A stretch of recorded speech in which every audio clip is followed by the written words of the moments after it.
Wheen's conversations at the home of the Spanish soprano Victoria de los Angeles, now in her 70s and still singing. Today they discuss her international opera career in The Reluctant Diva.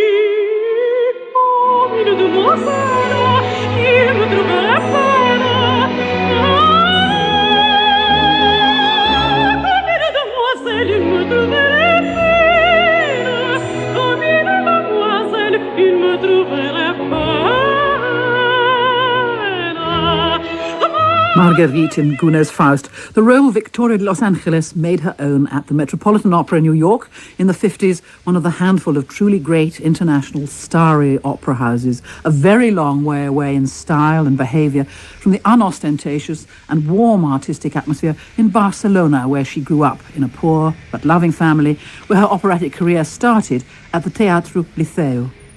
Victoria de Los Angeles, if I remember right, that's where you got your true grounding, where you learnt a lot of your roles, slowly, carefully, because you were still very young. But then everyone said you should try to go further, to go abroad. And did they send you to a competition in Geneva? What was it, in 1947? I went to Geneva, and I never thought that I'm going to win. First of all, I didn't like to go out from Barcelona. I was so attached to my family that it came as a shock to go to Geneva. And I went without my mother. First time in my life I went alone. So I won the prize. Somebody called me from the Scala di Milano. Signorina, lei ha guadagnato, you have won. Can you come to a Scala to make an audition? I said, no, I have my tickets to fly to Barcelona. But you can change it. You go to Milano, Barcelona. I said, no, I go to Barcelona. I love it. I must go home to Barcelona. It's so different, isn't it, from these days when you probably have been signed up by an agent for work 3 years ahead. So you go back to Barcelona for another couple of years, and then Rudolf Bing, the general director of the Metropolitan Opera in New York, signs you to go there. Now, by this time, what have you done at Liceo? The Countess in The Marriage of Figaro, Mimi and Bohème, Marguerite. You've been in Lohengrin and Tannhäuser, master singers. So you must have been absolutely ready professionally for the kind of work that was going on in New York. Because wasn't Bing one of the most rigorous of men? Didn't he really go for good music, the best voices? Was it there that you met, for the first time, Nicolai Gedda? I sang with him Manon, and he was a perfect écrieux. But I met him in Faust, in the recording with Werther, etc. Oh, yes, he's a wonderful musician. And he was a very elegant. It was a privilege to sing with him. Wow, unforgettable. Marguerite, Marguerite, viens, ces chansons, viens, laissez-moi,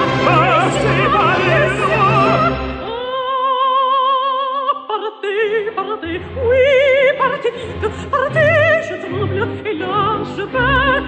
Ne brisez pas le cœur de Marguerite, ne brisez pas le cœur de Marguerite, partez, je tremble, hélas, je perds. Ne brisez pas le cœur de Marguerite. Tive, que je te quitte, vois ma douleur, hélas, vois ma douleur, Marguerite, Marguerite, tu me brises le cœur, par pitié, je veux si cher, Marguerite, votre amour, par ces amours que je devais taire, c'est des âmes à briller, c'est des âmes heureux, partez, oui, partez, vois ma douleur, hélas, je pleure, ne brisez pas le cœur, ne brisez pas le cœur, Marguerite, Marguerite, hélas, je pleure, ne Et ma brise le cœur va m'abandonner. Et dans ce jour, partez, partez.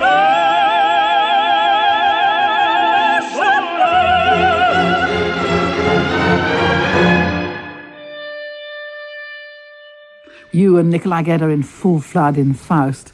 Now, he's another artist who's still singing after something like 50 years on the stage. I wonder whether another of your partners, your tenor partners, would also be singing if he hadn't died so sadly. Jussi Bjorling. He also had an unforgettable voice, didn't he? Oh, yes. Yes. Bjorling is different. I mean, Bjorling was a very natural person, very warm person. And the voice of Bjorling has never been kept well in recordings. The voice of Bjorling was much more beautiful in person. That went through your heart. It was the quality of a voice with a lot of poignancy. And the first time I heard him, it was when I came to the rehearsal at Metropolitan. I was going into the room and I was so moved by the color of the voice. I have never forget this moment. Io t'ho ghermita, ti serro palpitante, sei mia. Sì, per l'amore. Vieni, vieni, via dall'anima in pena, l'angoscia paurosa, ed attesa,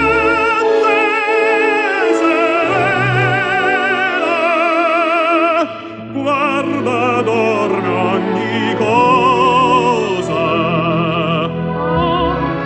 Dolce notte. Vieni, vieni. We were in Rome together when we make the recording of Butterfly, and we walk to the streets of Rome together.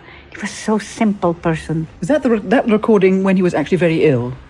Yes, we was in the finale of the first act, just in the last note. He fell down and he went to the hotel. The doctor was with him and the doctor told him to stop. And he said, no, I must finish the opera. And the day after, he was nearly with a heart attack. Nearly with a heart attack in the recording and then died a few weeks later. Yes. But he never wanted to stop singing, even if he knew that he was very sick. Guarda, dorme ogni cosa. Dolce notte, quante stelle. Vieni, vieni, mai si belle.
final moments of Act One of Puccini's Madame Butterfly with Jussi Bjorling.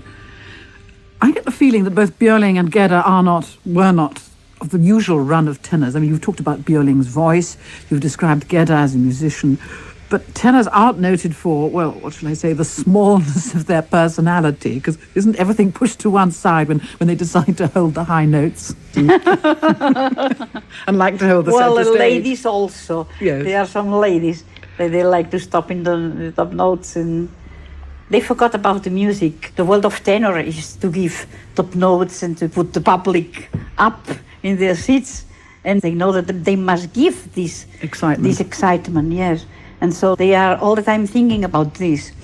But I think it is interesting to see each colleague, how we function in life and in the opera. But it seems to me that you've been a very lonely person in the world of opera. On one side, you were the star, the applause, the excitement. Yeah, but I have never been inside of this excitement of operatic diva. I suppose it is because my conduct, it was nothing to do with the diva. I was in my hotel and I said, tomorrow I have rehearsal of Bohème. So tomorrow at 10 o'clock rehearsal. I went to my rehearsal, I did my rehearsal, and I went out of the theater to the hotel. I never was a diva. I never went to social parties. I was very well known in the United States that I refused cocktails. I said always, no. And finally, nobody invited me. They knew the Victoria didn't wanted cocktails, didn't wanted to go to social parties. It is nothing to do with that I didn't like it people. I felt so shy, I suffered so much in the parties. You see, and the questions were always the same. Where do you go? Where do you come? What are you singing? I like you very much. Or you see, and I was very tired of that. And so I didn't make life of diva. And in that time, you see, all the singers that came to Metropolitan, the first thing they bought was a mink coat. Without a mink coat, you were not a diva. And I used to left my mink coat in the hotel. I always put a woolen coat. Did people expect you to be the diva? Because there's a sort of expectation that a star, as people think of you as a star, should be out there in parties and in the fur coats and in the stretch limousines, spending money and staying in the best hotels. That's a great imagination. Well, in general, yes, the public loves that. So many singers, they respond to that. Many friends of mine, they were telling me always, you are completely wrong. You must do like if you were very important and making gestures and all that. But I couldn't do it. Even if people love prima donnas and divas, finally they accept that somebody can make a career without making such a fuss. I was very struck by a story you told in your biography about going shopping for powder in an American department store. Oh, yes, true. Nobody ¿cómo se dice caso? Took any attention of you? Yes. You went in as Victoria, as your ordinary natural. person. I mean, natural. And I said, I want that. And he said, well, this is the only thing we have, so I don't have nothing else to show you. And so I disappeared. I mean, I felt that I was nobody. And I said, well, tomorrow I must come. And I was so angry. I went the day after. I put on my mink coat just to see if it was true that the exterior of a person makes so much influence in others. And I went to the same place and I said, I want this kind of powder of Elena Rubinstein. He said, oh, yes, madam. Do you want that I show more things that I wanted? So I was very impressed with that. But I didn't care very much because it's very tiring to make yourself important. So it is much better to make yourself as you are. And it shows in the music. Well, I don't know. I am a kind of a diva. This is not this kind of a diva. I'm just a simple person. Yeah, just a simple person that have something here that make good the quality of singing.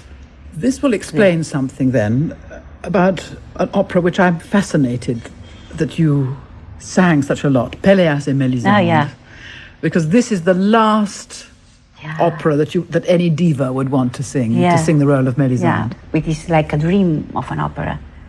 Vocally, has his difficulties to sound well, to pronounce well, when it's nothing to do with singing a mimi and butterfly. Eh? The actual vocal line that Yes. is written, it comes actually out of the orchestra. You're part of a whole tapestry of sound. Yeah, And well, sometimes you're forwards, sometimes you disappear. Yes, I mean, it is like an embroidery on you. Everything it is arranged, but it looks like you are talking in the moments it is needed to make a conversation. It is very much near to the world of recital as an expression. It is nothing to offer as big top notes and big phrases. It is very difficult to stay in the middle of the voice, to stay there all the time and to color like an aquarelle. I mean, this is... Watercolor. Yeah, watercolor, yes.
From Debussy's opera Pelléas et Mélisande. And that was the very last opera you ever sang. Yes, yes. That was, 1980? So you could go on singing Mélisande Yeah, long well, no. after. We should sing Mélisande. Anyway, because Mélisande With a is... cane. It would be very funny. I must look to with a tenor that is like me. Not a very, very young tenor. A very late opera that you learned was Traviata, which was you only did in Yes. 59. And in this season was Callas doing Traviata, Tebaldi, and myself. Were the three sopranos that were doing Traviata. I learned Traviata, and it was well for me in my voice. But you see, and the aria, I was the only one to sing in the key that is written. I never wanted to put it a half tone down or tone down. I was so strict with the things. Absolutely, when I was musically so correct, strict, yes. I said, it is impossible to go and to sing an aria going a half tone down. It is to betray yourself. So I sang it always Traviata. It was written.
Addio del passato, farewell to the sweet, happy dreams of the past, the dying Violetta singing in the last act of Verdi's Traviata. Now, Tullio Serafin was conducting there, and you worked with him several times. What kind of a musician was he? Was splendid Italian conductor. There was a story once that when Joan Sutherland hit top E's in Yes. Donizetti, Yeah. he used to give her a sixpence. For each perfect note, he would give her a sixpence. That's very good. Yeah. What did he do for you? No. From Julius Serafin, I remember that when I made with him the Barber of Seville, I was doing the concertante. Tam, taram, param, param, taram, taram, taram, taram. Everybody singing. And he stopped it. He says, stop. And he made me sing alone. He said, you must hear Madame de Los Angeles doing well, exactly, tam, param, param, param, param, param. And I was so ashamed myself because in front of my colleagues. So I sang it alone. And that's the thing. He loved me very much. But I enjoyed with Julius Serafin. Was a very gentle man. And then what happened to you? What happened to you in the Opera House? Because when I read your biography, I follow a very distinguished career through the 50s and the 60s. You're working with the really top names, the really great names. And yet you gradually move away from it all. I wonder, was it having children? And am I not right that one of your sons has Down syndrome? Did you find that opera was no longer so important, that other things perhaps came first? I think so.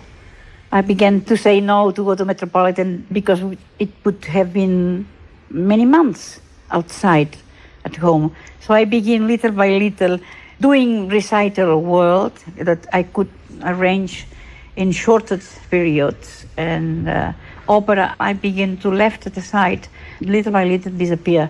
And I remain with recital world. But in reality is the one that I love it much more. So you don't regret the opera? No, not at all. The opera of today, it is nothing to do with the world of opera of the 50s or 60s. Everybody has more money, there's more publicity, there's more videos, more recordings. There's a lot of technology, but it's less spirituality. It is less moving. We're looking for moving experiences. From nothing to have art, it produces more strong art. You have to use your spirit. Yes. They think a great singer is the one that takes more money, the one that is better paid. This is the great singer in the world. And it has changed completely. The values have changed a lot. The intimacy of the dramatic part you have inside, it has took it away from many people that sings. They are more interested in being the first. They earn a lot of money and everything has changed. Do you teach this? This is an important message, and presumably are students willing to hear this? This year I did some master classes in Santander, in the north of Spain. I talk very much about that, about the things that happens inside of a human being, thanks to a composer, thanks to the words of a composer, because not only you talk about technique, you talk about interpretation, and I make themselves to be humble. Humility sometimes doesn't come in the mind of a singer, but with humility, you learn a lot. And I finish with them crying. Crying with them. They were very impressed, not because of me, very impressed to have made a discovery. They have told me, we came here to be a singer, and we have arrived to have something else. Our attitude to singing, it is different now. To talk about elevation of spirit, it is something that many pupils, they never heard. I push people to be passionate, for instance. If they sang a song like that, and I said, no, it's impossible, you have something else inside. Have you loved someone, for instance? If you have loved someone, it is impossible that you say these words that maybe you have said to a man, and you are singing these words like nothing. And suddenly they find a reality, that you are singing reality always, reality of your feelings. When you make such a push in the interior of a person, they sing much better. It is incredible, the change. And so my teaching, it is something from experience also, not only for singing, but from life. To say to this person, you must be very pure. Don't think much if you are going to be the most admired person in the world. There's nothing to do with that to do music. So I like very much to teach, because I teach myself. I discover myself in that moment, and it was also very good for me. So I came from Santander, I came from this, and I went to my books of Schubert and Brahms, and I began to sing because all the things I have explained, I needed to found it by myself again. Singing, it is an enjoyment, not because you sing for public and you have an applause. It is because in reality, it's part of yourself, part of the life, and it's there all the time, in anything, in the air, everywhere is art, if you can grab it. C'est comme une main qui sur mon bras se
The Jewel Song from Gounod's Faust.